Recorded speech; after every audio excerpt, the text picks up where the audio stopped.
Well, I think the big thing is that, you know, I'm very, very, very happy for our players and our university in the state of Minnesota. It was a team effort out there today, and I think that that our game was a great college atmosphere, and I truly believe that the fans and the students and our players played with a lot of emotion today.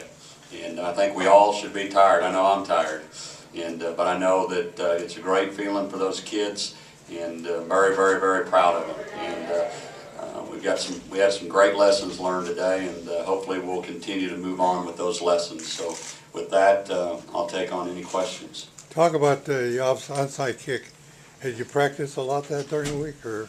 We practiced that. I've been doing that particular onside kick for about 13 years. Actually wrote a little paper on how we teach it and those kind of things, and had a kid from Florida teach me that. And we've worked on it all the way since the day that we got the job here. But you know, it's one of those things, you use it in critical times, and sometimes it backfires. And we practiced it last week. Thought we might use it or practice it every week, but I'll kick it on Friday. And if we don't execute it on Friday, I'm not kicking it on Saturday. And but we executed it well on Friday, and you know, I felt our defense had been out on the field way too much. We needed to pick up an extra possession, and it was great executed. Now our two guys, we doubled their end, doubled their tackle, and kicked the ball in behind it. And it was a great kick, great execution, and you know, I really truly believe that it you know, kept the ball in our hands. I think we had the ball in the fourth quarter all but about a minute, something of that nature. So a big pick in the game. But of course, if it doesn't work, you know, there are a lot of people be questioning what the heck we were doing. But sometimes you got to roll the dice to turn momentum, and we felt like it was a 50-50 shot, and it just worked out on our side this time. It looked like Iowa was playing a little back on that. Would you have tried it anyway if they were up closer 10 yards? Well, you know, we would no. You know, it's just like anything. If they had been hugging and expecting the onside, we certainly wouldn't have done it.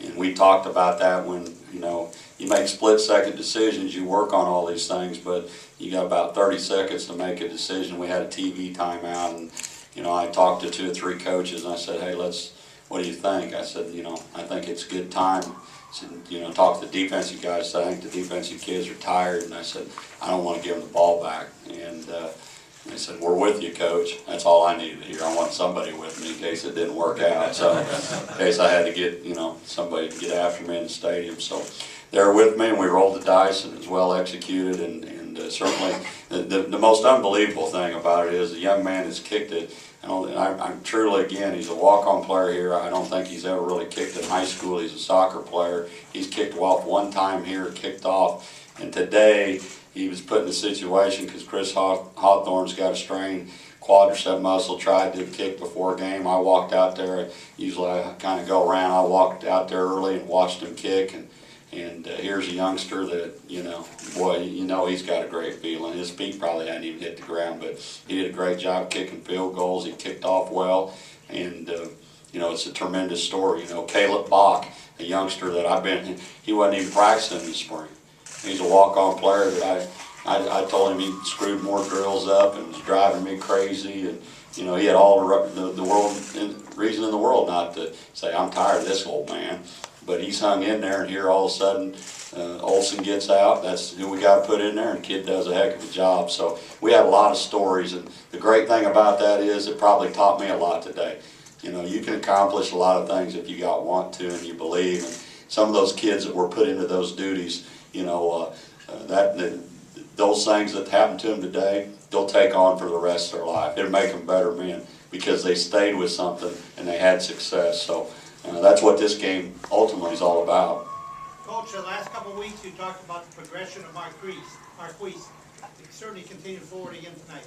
Yeah, I think it's just like anything, is that it's until you get confidence. I think quarterback gets confidence with the coaches and offensive line, and you just kind of got to get a feel for what you can and can't do. And I think as things went going on, everybody starts to believe in everybody. And that's a beautiful thing when that happens, but you have to give him the credit for that, because we've been talking to him about leadership.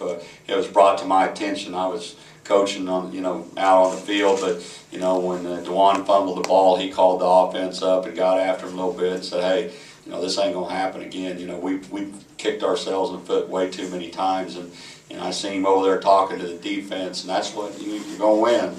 All starts at that position. That guy's got to be a respected youngster, and he's got to be a player. And I think he grew into that today. Again, this is one game. We got to keep moving forward, but it certainly was a big growth spurt in his development today. Coach, it's the second year in a row the fans rushed the field after beating Iowa. What was it like for you just seeing them there, your first time experiencing that? Well, the great thing about that is it's a tremendous feeling. To be honest with you, you see that deal, and as a coach, you kind of go, is this thing over, or for sure it's over, and then you kind of walk around, but it was great to see the fans and the students, and if we can get this thing going like I believe we can, this is unlimited potential what we could be. And today's an example of it. We just got to keep working, but because we have passionate fans, we have passionate students, we got everybody that's passionate, and we just got to continue to get a product out there that wins. And when that happens, good things happen. But I don't believe we win the game today if it wasn't for our fans, and I'll tell you why. They had 4 shots. We kicked the ball back to them. They had plenty of time. And that quarterback's a good player, and he took 4 shots, and they went empty, and then we're walking in, and then we walked out of a coverage and switched coverages on him, and he couldn't check. Reason he couldn't check? Because of the stadium. Our stadium and fans had much to do with winning the game at the end of the stretch than anybody did.